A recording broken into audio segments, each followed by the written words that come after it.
Amable público, antes de iniciar con nuestro espectáculo, le recordamos que durante el show está prohibido el uso de cámaras fotográficas, cámaras de video, cámara de llantas, cámara de gases, computadoras, celulares. Todo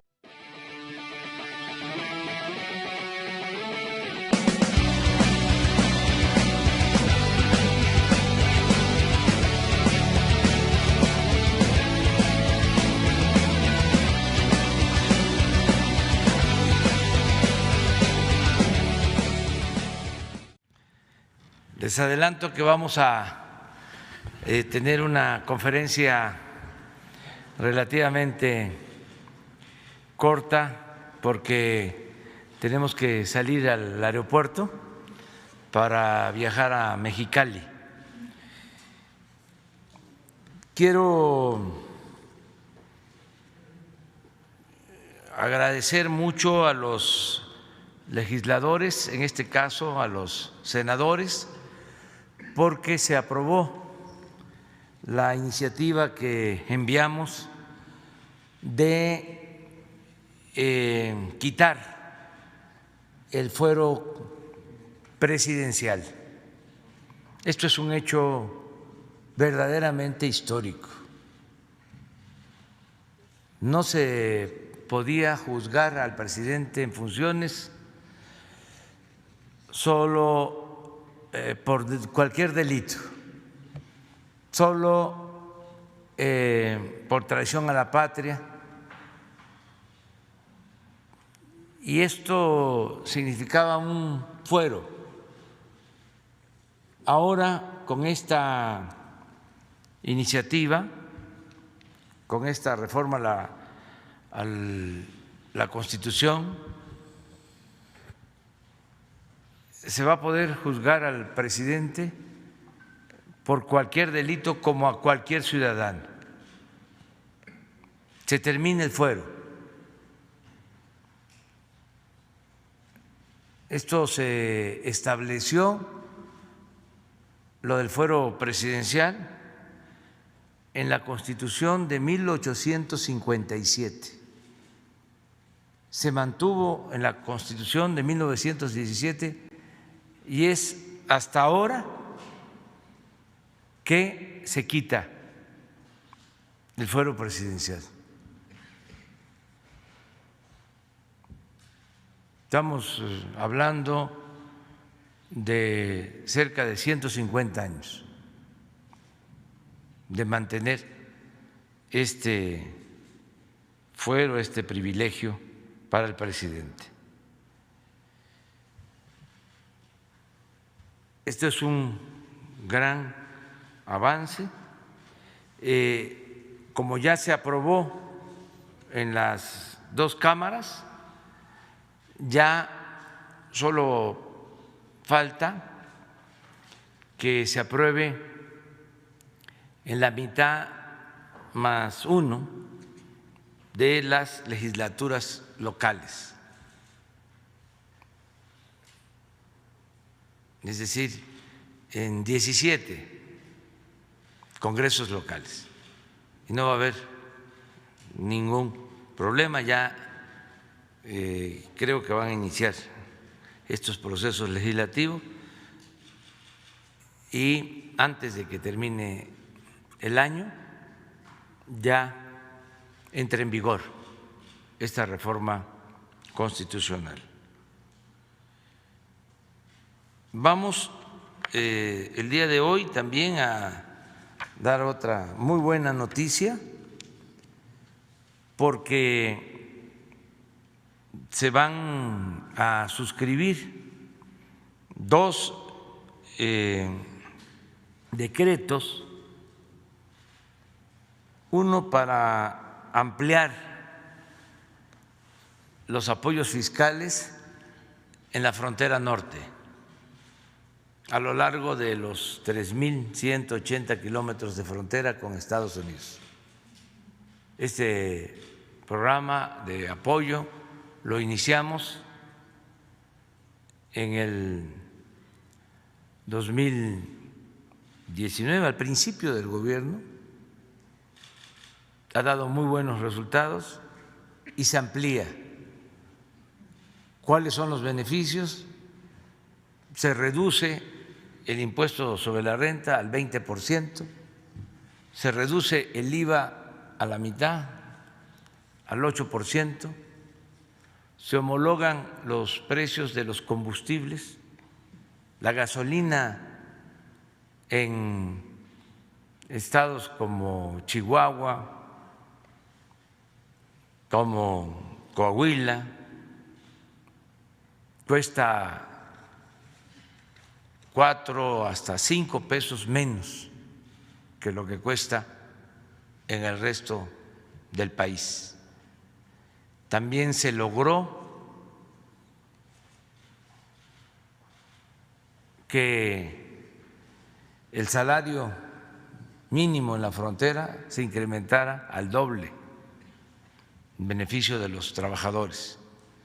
Entonces, vamos a ampliar la vigencia de este decreto porque estaba firmado para 2 años, se amplía hasta finales de 2024.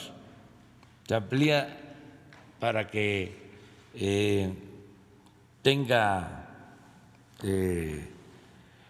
vigencia hasta el final de nuestro gobierno, si así lo dispone el pueblo. Y el otro anuncio muy importante es que en un trato parecido se aplica esta medida en la frontera sur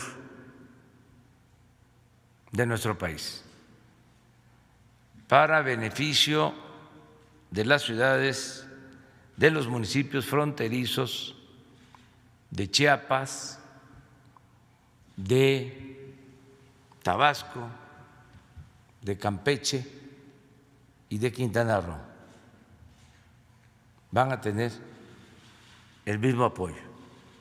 Y hay algo muy importante que yo estoy seguro les va a dar mucho gusto al pueblo de Quintana Roo y en particular a los que viven en Chetumal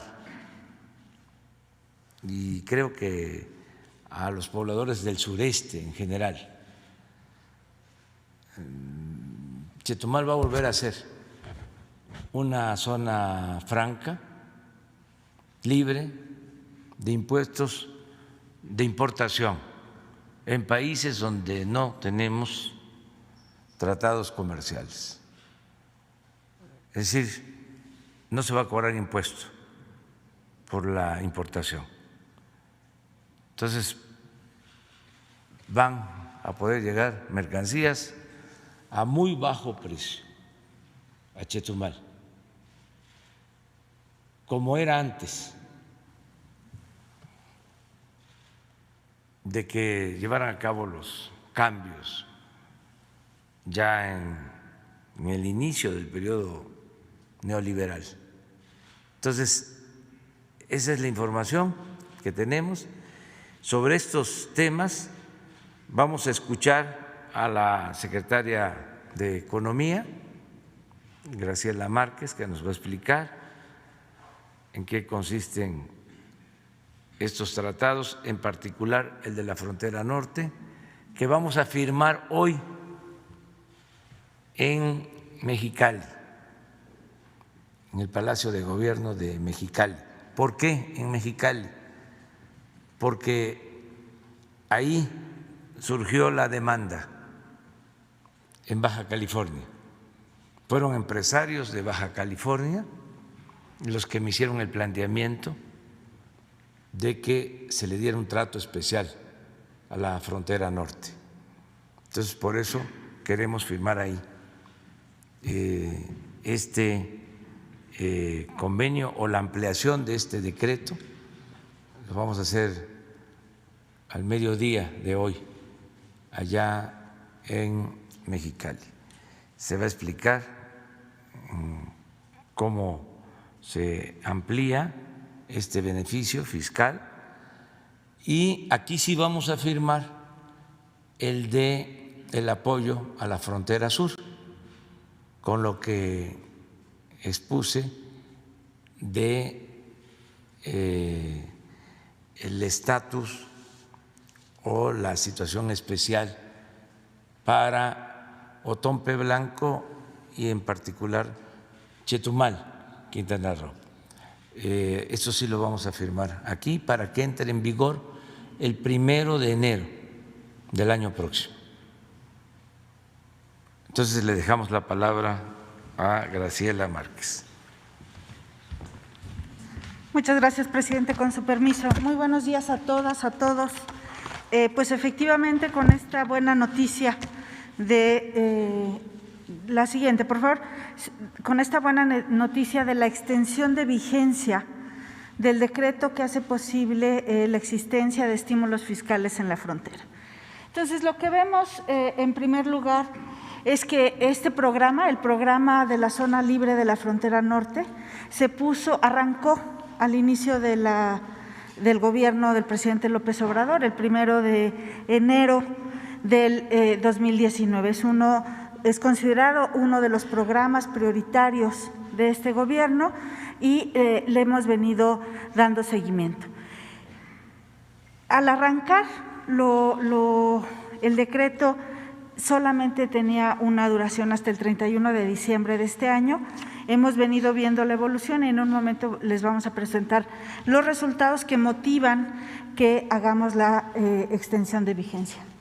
Entonces, es un programa, como ya indicaba el presidente y como hemos señalado en distintas instancias, es una reducción de la tasa del impuesto sobre la renta del 30 al 20%, una reducción de la tasa del IVA del 16 al 8%, un aumento, y esto es muy importante, un aumento del salario mínimo del 100% el primer año, con la finalidad de recuperar la capacidad adquisitiva del salario, de tal suerte que el salario aumenta en ese primer año de 88.36 a 176.72 pesos. También incluye un estímulo en el IEPS a gasolinas, de manera que las gasolinas empiezan a cerrar la brecha entre su precio en México y su precio en Estados Unidos. Adelante. Perdón, la anterior, disculpe. Y bueno, todos estos estímulos fiscales y beneficios que incluyen no solamente reducciones en las tasas impositivas, sino también beneficios directos para los trabajadores, vean que es un programa integral en el sentido que los beneficios van a las empresas, a los consumidores, a los trabajadores y a la población en general en tanto consumidora. Adelante, por favor. ¿Cuáles son los resultados que hemos visto en estos 2 años? Una menor inflación, que este es un resultado muy significativo, porque por años se insistió que el salario mínimo no podía aumentar porque eso iba a generar inflación. Lo que hemos demostrado en Frontera Norte es que un aumento al doble del salario mínimo no presionó los precios al alza y, lo que es más, tuvo una menor inflación que el resto del país. Hubo más comercio al por menor, es decir, la baja en las tasas del IVA generó un aumento en la demanda local y que además nuestros vecinos del norte estuvieran incentivados a cruzar la frontera y hacer sus compras en México.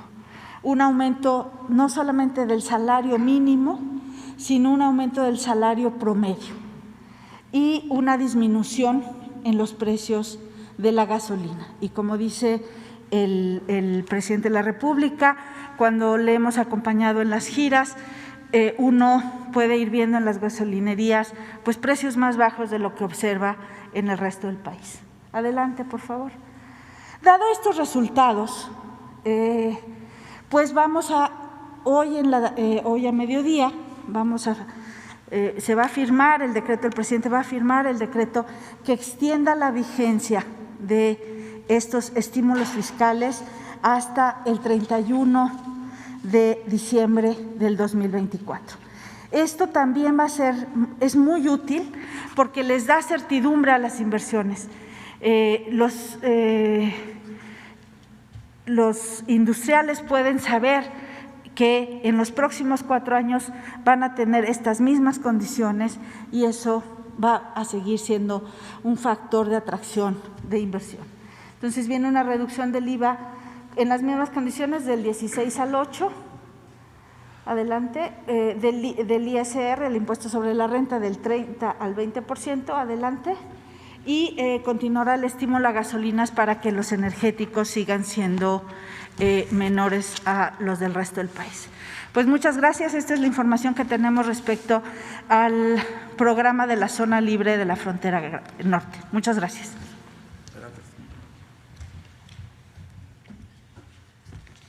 Gracias, presidente. Vamos a hablar un poquito de los temas de la frontera sur. Hay algunos elementos análogos, pero no hay una conexión exacta entre la frontera norte y la frontera sur. En el caso de la frontera norte, sobre todo, se estaba reconociendo que en las ciudades gemelas entre Estados Unidos y México, como pueden ser Tijuana y San Diego, Ciudad Juárez y El Paso, o Matamoros y Bronzeville, hay una economía regional que cruza las líneas nacionales y que tenía que haber condiciones similares.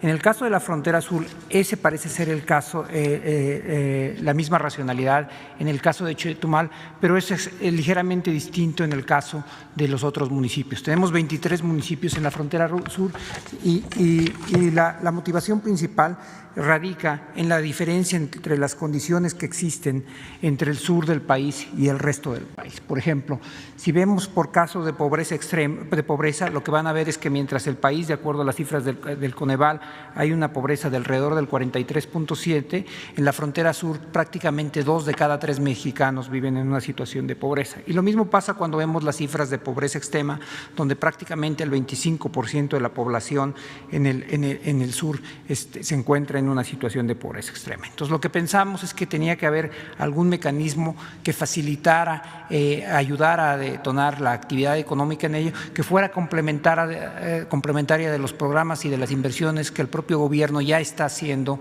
en la zona de la península, como puede ser el Transísmico, el Tren Maya, etcétera. Estas condiciones también, si las vemos a través de otras variables, son muy similares. Existe, si pasamos a la siguiente, existe un indicador que las Naciones Unidas llama el Índice de Desarrollo Humano, que se puede calcular exactamente a nivel de municipio. Y si vemos nosotros en estos indicadores, podrán ustedes notar que para el caso de México, cuando comparamos la frontera sur con el resto del país, este indicador es considerablemente más bajo. Este indicador se mueve entre 0 y 1 y tiene 3 variables: el ingreso, la salud y la educación. Medido por ingreso per cápita, que es como lo miden las Naciones Unidas, el ingreso per cápita anual de alguien que vive en la frontera sur en México son alrededor de 20,364 pesos, mientras que el resto del país son 32,473 pesos. Es decir, en el resto del país el ciudadano promedio gana un 50% más que en la frontera sur. Así es que estos elementos, el conjunto de las condiciones socioeconómicas más las necesidades históricas y la vocación de Otompe Blanco fueron lo que nos llevaron a reflexionar que teníamos que dar un tratamiento similar entre la frontera norte y la frontera sur. Ahora, es un poquito más complejo en la frontera sur que en la frontera norte, porque tenemos 2 países vis a vis solamente 2 países, Guatemala y Venezuela, vis a vis en la frontera norte, donde solamente tenemos un país, Estados Unidos. Entonces, eso nos hace que tengamos un tratamiento ligeramente distinto al procesar los estímulos en la frontera norte. Entonces, voy a hacer referencia muy particular al caso de Chetumal después. Entonces, primero voy a hacer referencia a todos los municipios que están en la frontera sur, excepto Chetumal, y cómo los vamos a tratar. Son los que se encuentran ahí pintados en color lila.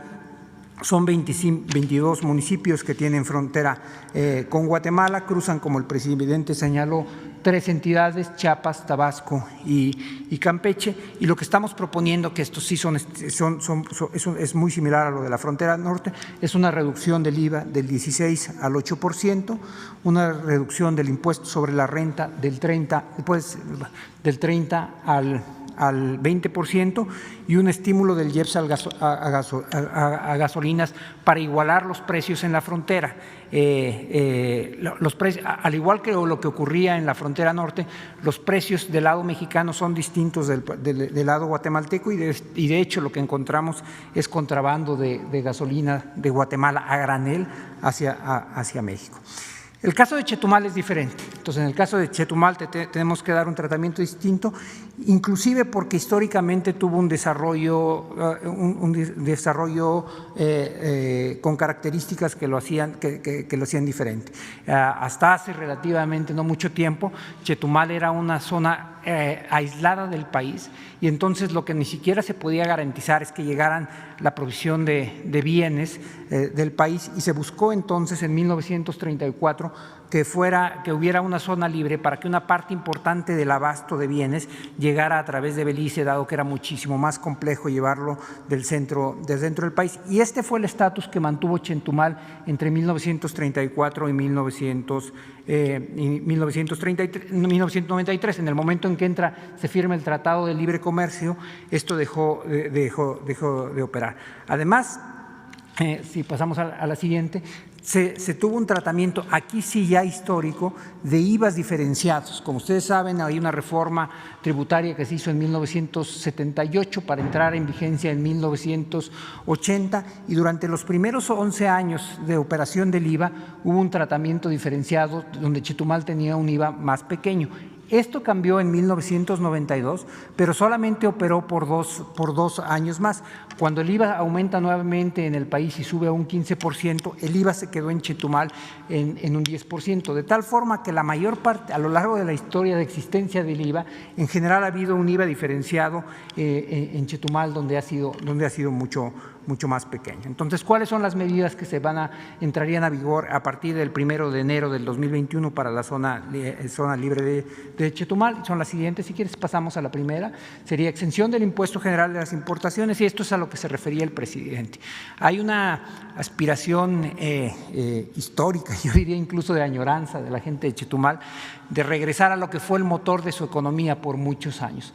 Aun cuando el impacto del impuesto general a las importaciones es menor a partir del Tratado de Libre Comercio y afecta de manera ya en la práctica solamente a los países con los que nosotros no tenemos tratados de libre comercio, es un referente muy importante del desarrollo de la economía del municipio y ha sido en ese sentido un reclamo. Y estos dos primeros componentes, la exención del impuesto general de las importaciones y la exención del derecho del trámite aduanero, es lo que permite restablecer en los hechos a Chetumal como una zona franca. Asimismo, están las otras dos reducciones, la del IVA del 16 al 8%, que lo pone en línea con lo que había sido no solamente con el estímulo que estamos dando en la frontera norte, sino con el tratamiento diferenciado que históricamente había tenido Chetumal y lo que sí es novedoso es la reducción del impuesto sobre la renta del 30 al 20%. Entonces, si lo me permite, presidente, quisiera hacer un resumen de todos los instrumentos que estamos presentando. Lo que estamos hablando para frontera y norte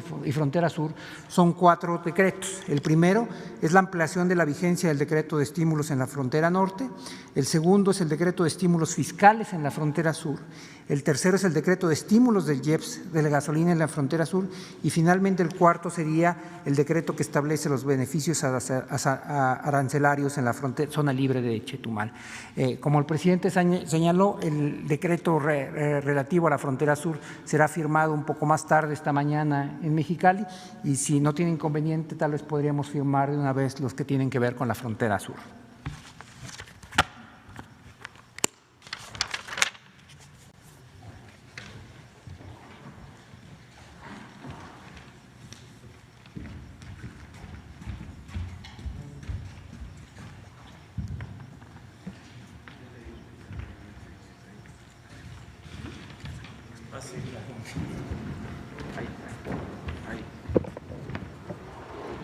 Vamos a invitar al presidente de la Concanaco que nos acompañe.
chamacos, hijos de su tal por cual, ¿qué pasó? ¿A dónde?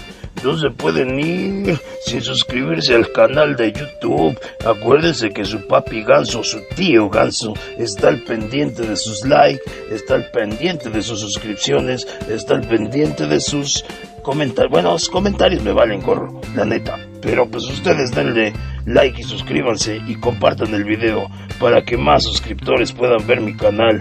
Para que me paguen, porque yo ya quiero que me empiecen a pagar. No me gusta estar hablando a lo tarugo y que YouTube no me pague. Así que empiecen a suscribirse, hijos del mambo, si no me quieren ver encanijado. Así que nos vemos la próxima, hijos del mambo. Cuídense y lávense todo aquello que quieren que esté limpio. Cuídense, muchachos. Esto fue Me Ganso.